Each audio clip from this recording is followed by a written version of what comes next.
Meidingu Ghambhir Singh Leikhidabage chama marfutara shuba kumon thoram ngasi Langthabalda leiba mahaki ningsing khubamda State Archaeology Department of Art and Culture Nistinduna pangthokre numit asi United People's Front UPF nasu phurupki machoi taruba sing nahonana punshinba numit National Reconciliation Day haina chehi kudingi pangthokna lakpani chehi tere khuntakpa hairiba puwarigi ambamba tangkak asi karidagi thokibanu haina hangatna yengluragadi Meidingu Vaga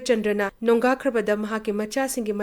Ningthau Phambal Munabagi Lal Toina Thoki, Maru oina Ningthau Marjitna, Awagi Mateng Lauraga, Mayambung Georgipu Maithiba Piduna, Manipurgi Ningthau Oiraba Matungda, Awa Ningthauga Yanakiba Wangaktabadegi, Awa Ningthau Bagi Dona, Mahaki General Mahabandulana Luchingba, Achowa Lan Mitengot Ama Tharakduna, Manipurbu Awana Kudum Chanki, Ningthau Macha Makaina Kasarda Lanzinaduna Lekhraga, Manipurna Kuntak Lansi Hoki, Ghambhir Singabu, Mahangna Leikhidabage Asida Nahonana Ningsing Narakpagi Maramdi, tere khuntakpada awana Manipuri chingmi tami phurup asibu pumut muthanaba ot neirabada Meidingu asigi mathongna marau singtana Manipuri amadi kasari chamga na semba British na sel amasung khulai su puthoklaga lanmi gi training shupiba Manipur Levi koba lanmi kanglup ama mahaki manau awangamba Narsinghaga loinana kumza lising amaga chanipan kumrida sengotuna Manipur dagi awabu tanthokpada mapung eba thodang lokhibadagini chehi tere khuntapagi matamda Manipur gi apunba Misingi Saruk Hum Tokpagi Amadi Marj Kaloinana Kasarda Lanjenki, Miokia Manipur Wamagi Mapung Kada Lanjenaki,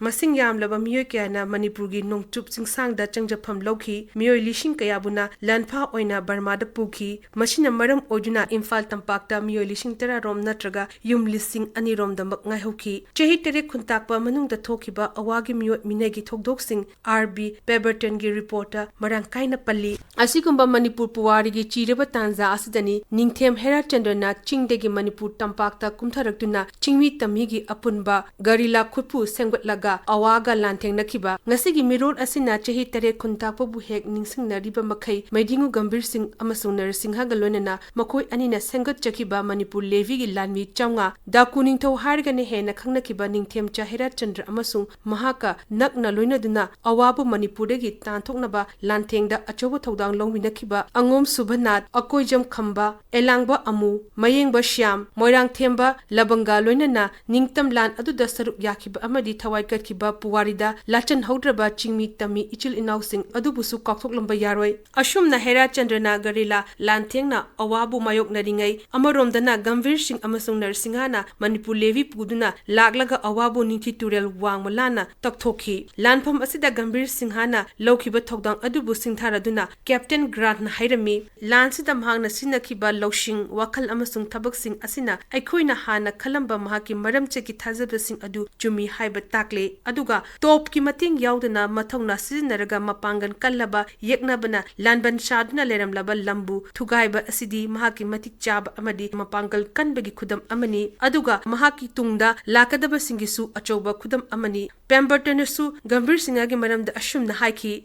Handiki Lal Asita Mai Pagli Basigi, Achoba Madam di, Ghambhir Singhagi Matongna, Khang Bakan Amadi, Haishing Bandani, Manglam Chategi Hona, Manipur Puwarigi Tanka Kayada, Lebak Siga Awaga, Lan Tongna Dunata Lai, Meidingu Vega Chandragi Haktak Lising and Chatre Humpumanga the Awana, Manipura Landaratuna, Kang Kong Charabada, Meidinguna Kasarda Lanjelaga, Mapum Dudagi Amuk Ahongi Lanmi Puduna, Lising Amaga Chatre, Yankai Tereta, Manipurigi Awa, Tantoknaba Lakpagi Lambida, Barak Turel, Mapanda, Kundaramba Chingmi Sina, Vega Chandrabu, Chowna Tengbanki. Chehi Tere Kuntak Pahaktak Tasu Hera Chandrana, Awaga Lantenanaba Garila, Kutpu Sembada Chingmi Singi Achoba Mating Yawi Haibasidi, Kakpaya Roidaba, Manipur Puwarini. Meidingu Ghambhir Singh Leikhidabage Thoram Asida, Mahangna, Semkat Chakiba Maming Matha Kanglaba, Manipur Levi Lanmi Changa, Hera Chandraga Nakna Loinakiba Makoi Manga, Loinana, Lanteng Kyada Irebaki Damuta Tawaikat Kraba, Ekoina, Mashak Hangbangam Hogdraba Atoba Sing Dugisu, Ningsing Kubam Sengatuna, Makoi Busu, Ikai Kumna Birabadi Thoram Asihena, Mapung Paba Oigani. Chehi Kudingi January Mapunbu, Chehi Tere Kuntakba Ningsing Numit Natraga, Purupki Machoi Taru Rabasing, Amukhana Punsindanaba Numit Haina, Ningsing Narakpa Asida, Meidingu Ghambhir Singhna,